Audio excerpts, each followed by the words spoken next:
Picture this.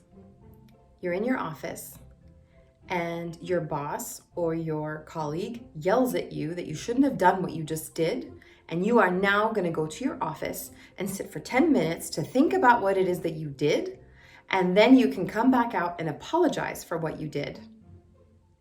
Let's say you actually do go to your office. What would you be thinking as you sat there? Would you be thinking to yourself, yeah, they're right, I shouldn't have done what I did, I'm going to apologize?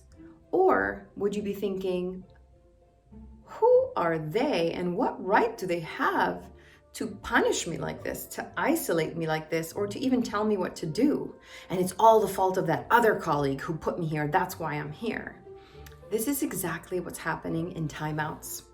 Timeouts may seem effective in the moment, but in the long term, you will not be getting the results that you want because you are not activating the part of the brain that we want to activate for the child to learn the behaviors that we are trying to teach. So if you are sending your child to timeout, you might get one of the 4 R's. The first R is revenge. This is particularly a problem when you're talking about sibling rivalry. So if your child has been sent into timeout because they hit their sibling, or because they took a toy, or they destroyed something, whatever, they're going to be thinking in timeout, it's all the fault of my sibling. If it weren't for him or her, I wouldn't be in this mess, and I'm going to get back at them. So revenge. The second one is rebellion. So they might be thinking, I don't want to do this. I'm not going to listen to you. You're not the boss of me. And they will actually try to come out of timeout. So this is the second biggest question that I get often is, how do I keep my child in timeout? They come out of their chair, or they come out of their room, or they come off the mat, whatever it is you created as the timeout space. The third R is resentment. They will be sitting there thinking, I am mad. I am unhappy with either the caregiver or, again, the siblings. They're resenting them and they're thinking about retaliation. And finally, retreat. You might have a child who goes willingly because you've told them to, and while they're sitting there, they're probably thinking, how do I not get caught next time? And believe me, as they get older, you do not want them to go into retreat mode, because they will become sneakier about hiding the behaviors that you don't want them to see, or that they don't want you to be seeing, so that they don't get caught again. So those are the 4 R's that will result from timeout. And the worst possible reaction that you might get from sending your child to timeout is a devaluation of self. You might actually impact the morale of your child, the self-confidence of your child, because they might be thinking, rather than that behavior is unacceptable, they might be thinking, I am bad, I am not good, I am aggressive, and the many other labels that we sometimes throw without realizing at our children. So practically speaking, what is the alternative to timeout? In positive discipline, we talk about time ins or positive time outs.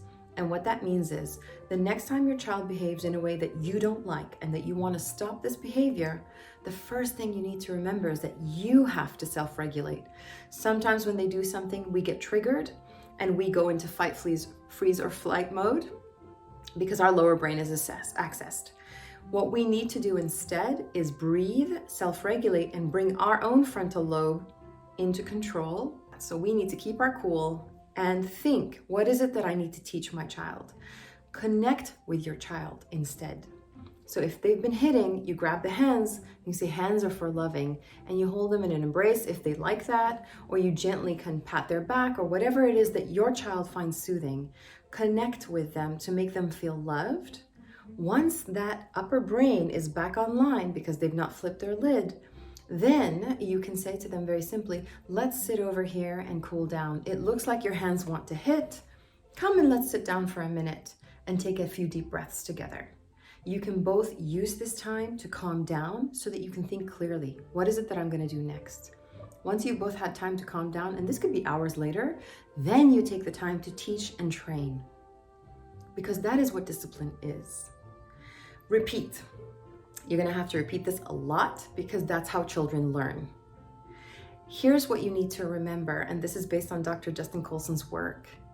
To be able to discipline, you must first have trust, to then have a relationship, to be able to influence your child. So if you're looking to influence your child in any way, You need to work on the trust between the two of you and the relationship. You cannot correct behavior in the moment. Neither you are in control of yourself, nor is your child. So they cannot access any kind of learning, and there will be no change in behavior.